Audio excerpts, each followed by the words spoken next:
Se abrir uma Bíblia protestante e olhar o índice, notará que os primeiros 3/4 formam uma coleção chamada Antigo Testamento. Se você olhar para a lista de livros, verá que é composta por 39 obras menores agrupadas em 4 seções principais.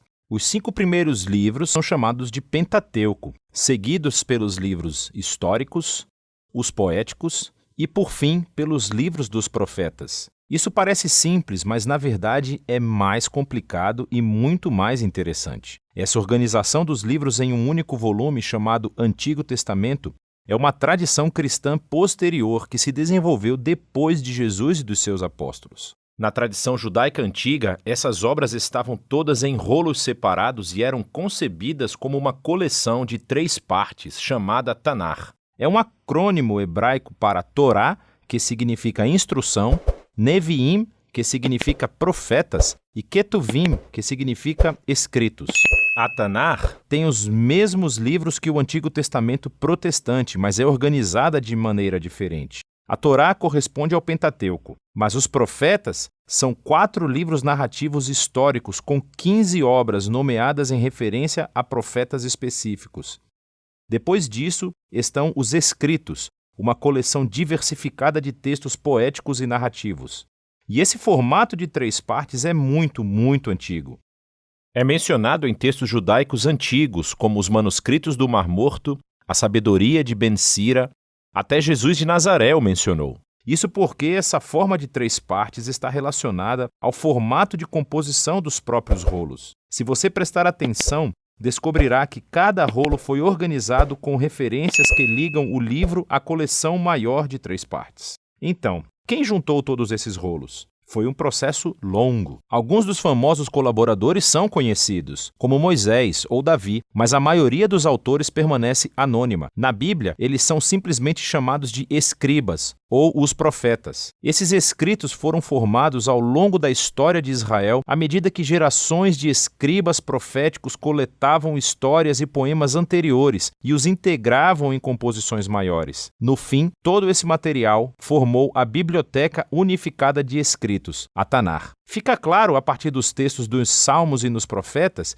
que esses escribas proféticos acreditavam que o Espírito de Deus estava guiando todo esse processo, de modo que, por meio de palavras humanas, Deus fala ao seu povo. É por isso que eles amavam esses textos, estudando-os, integrando-os numa coleção unificada. Não sabemos exatamente quando esse processo foi terminado, mas foi nos últimos séculos antes do tempo de Jesus. Na sua forma final, a Tanar oferece uma interpretação profética da história de Israel que afirma revelar os propósitos de Deus para resgatar o mundo inteiro. E embora não possamos tratar de toda a coleção em um vídeo, é útil ter uma visão geral do que falam esses escritos. A Torá começa com Deus criando e abençoando um importante pedaço de terra, o nosso mundo. E Deus o confia a uma criatura que reflete a imagem divina, humano, ou em hebraico, Adam. Deus escolhe a humanidade para governar o mundo como reis e rainhas da criação. E a pergunta é se eles confiarão na sabedoria de Deus para discernir o bem e o mal, ou se vão preferir ser autônomos para definir o bem e o mal para si mesmos. Mas há outra criatura com os humanos. Uma serpente misteriosa. Ela está em rebelião contra o Criador e seduz os seres humanos a se rebelarem de forma tola contra a generosidade de Deus. Como resultado, a humanidade é separada de sua fonte divina de vida e exilada de um jardim de bênção para morrer em um deserto perigoso. A partir daí, a humanidade continua se espalhando e redefinindo o bem e o mal, e as coisas logo vão de mal a pior. Eles constroem cidades atormentadas por violência e opressão, o que aponta para a fundação de uma cidade chamada Babilônia, onde as pessoas se colocam no lugar de Deus. E agora, o conflito básico do enredo da Bíblia está definido. Deus quer abençoar o seu mundo e governá-lo por meio dos seres humanos, mas agora eles são o problema. Eles estão sob a influência do mal. Eles são tolos e sem visão e se dirigem para a autodestruição. E isso é tudo uma preparação para a solução de Deus. Precisamos de um novo tipo de ser humano. Então Deus promete que um novo ser humano virá e não vai ceder à serpente. Na verdade, ele vai esmagá-la e será esmagado por ela. A partir daqui, a história traça a linhagem prometida a um homem e uma mulher, Abraão e Sara. Deus confia a eles a mesma bênção divina dada à humanidade na primeira página. Assim, eles deixam a Babilônia para uma nova terra, que é como um jardim, que Deus promete dar à sua família. O que segue é a história da família de Abraão. 3 gerações, Abraão, Isaque e Jacó, seguido por 12 filhos.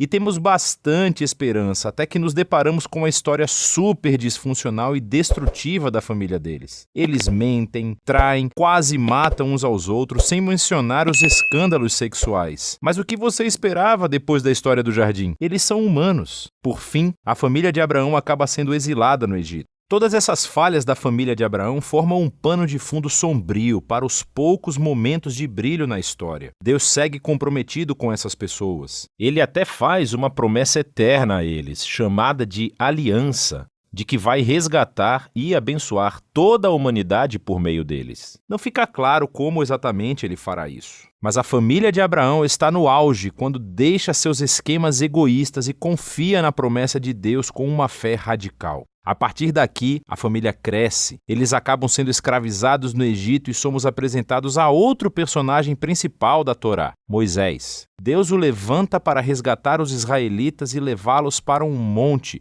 onde todos são convidados a um relacionamento de aliança com Deus. Eles recebem 613 termos do relacionamento, diretrizes para se tornarem novos tipos de seres humanos, que vão representar fielmente Deus para o mundo. E Moisés é o mediador desse acordo, porque ele é incrível. Ele é o grande profeta que fala a palavra de Deus a Israel.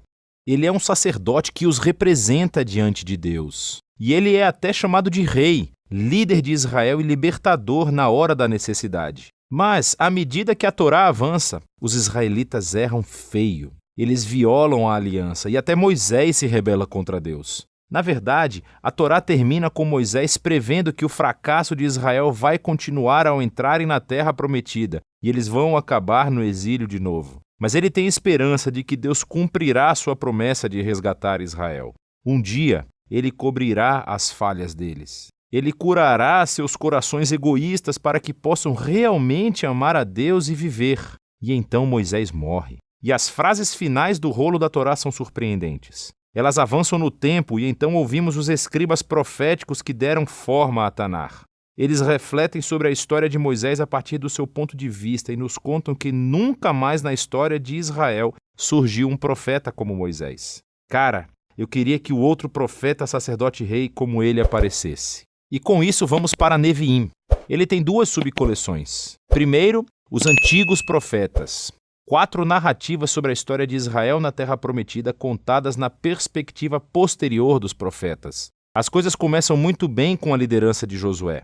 Lemos que ele é bem-sucedido porque ele é como Moisés e medita nas Escrituras dia e noite. Mas por fim, até mesmo Josué falha, começando a longa e violenta queda de Israel rumo à autodestruição, assim como Moisés e a história do jardim previam. Essas histórias focam no fracasso dos reis, profetas e sacerdotes de Israel, como mentem, traem e matam uns aos outros e adoram ídolos. É basicamente uma repetição mais longa e sangrenta das falhas dos ancestrais. Mas tem alguns pontos positivos. Deus reafirma sua promessa da aliança de abençoar a humanidade por meio de um novo humano. Será um rei da linhagem de Davi. E você tem algumas histórias sobre pessoas, como Davi ou Salomão, que têm momentos como Abraão, quando confiam em Deus, mas nunca dura.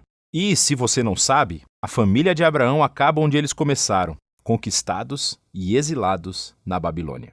Mas lembre que toda essa história está sendo contada da perspectiva posterior dos profetas, e eles sabem que o exílio não é o fim. Então eles organizam essas histórias do passado de Israel como guias para a sua esperança futura. Quando Deus resgatar o seu povo da Babilônia, ele vai enviar aquele novo rei, que será como Moisés, Davi e Salomão nos seus melhores dias. Na verdade, é disso que se trata a segunda parte de Neviim, os últimos profetas. Há 3 obras grandes e 12 menores conectadas a profetas específicos. E esse formato lembra intencionalmente os 3 mais 12 antepassados de Gênesis, cujas histórias de fracasso contêm as sementes da esperança futura.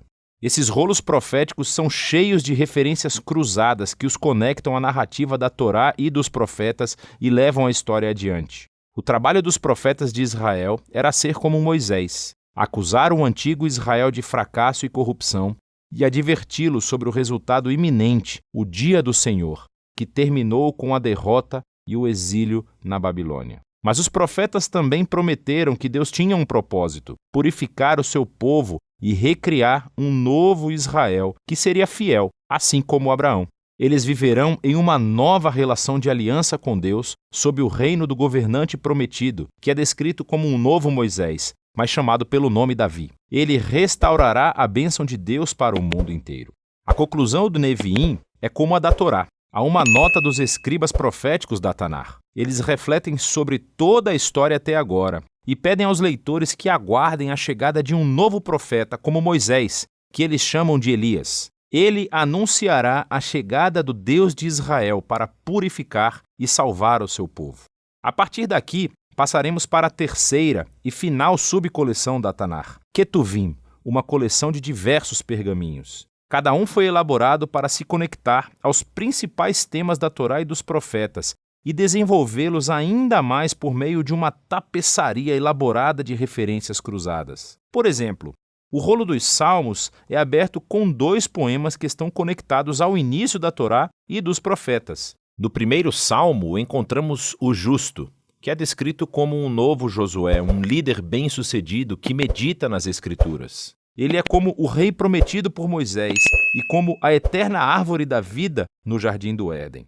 O Salmo 2, então, identifica essa figura. É o rei prometido, o filho de Deus, da linhagem de Davi, que vai derrotar o mal entre as nações e restaurar a bênção de Deus ao mundo. E o resto do livro dos Salmos ensina o povo de Deus a orar enquanto aguarda essa esperança futura. Depois temos os livros de sabedoria, que abordam algumas das questões mais difíceis levantadas pela história da Torá e dos profetas. Provérbios soa como Moisés na Torá. Confie em Deus, seja fiel e obediente, e você terá paz e sucesso. Mas aí, Eclesiastes e Jó refletem sobre a complicada história de Israel e dizem: tentamos isso, mas não é tão simples assim. Esses 3 livros carregam uma conversa profunda sobre o que significa viver sabiamente num mundo bom e muitas vezes confuso de Deus.